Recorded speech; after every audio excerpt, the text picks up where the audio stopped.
The non-farm payroll employment change event is one of the most anticipated and most explosive events that happens every month on the first Friday of each month at 8:30 a.m. Eastern Standard Time.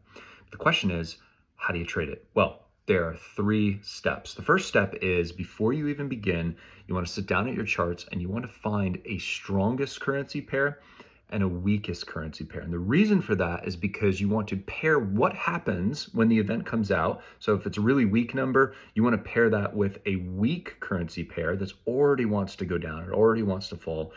And if it's a strong number, you want to switch your focus to a strong currency pair that already wants to go up. And this is going to give you more pips, more points out of the trade. If you're trading S&P, whatever, ES, NASDAQ, it's the same deal. You want to get more out of your trade. And so start with that preparation ahead of time. The next 2 points are you want to trade the shock, and then we'll get into exactly how you execute on the trade.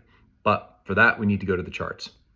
Before you can trade the shock, you have to be able to identify the shock. And many of us are going to go to a free calendar like Forex Factory, for example.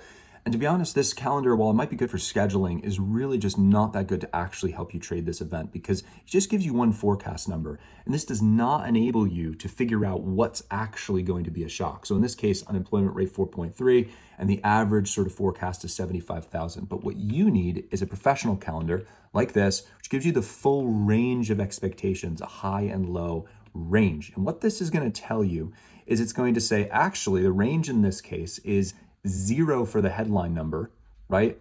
And the high is 144,000. So we need a number outside that, lower than 0 or higher than 144,000 to actually be a shock, right?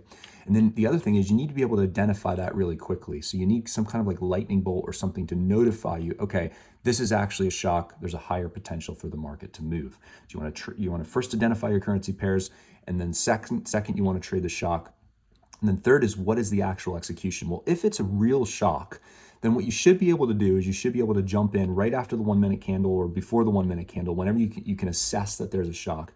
And you should be able to get in and get into profit pretty quickly, like within the first 5 minutes or so. If it's not moving in your direction pretty quickly, well, then maybe you didn't pair strength and weakness appropriately, or maybe it's just not as big of a shock as the market thought.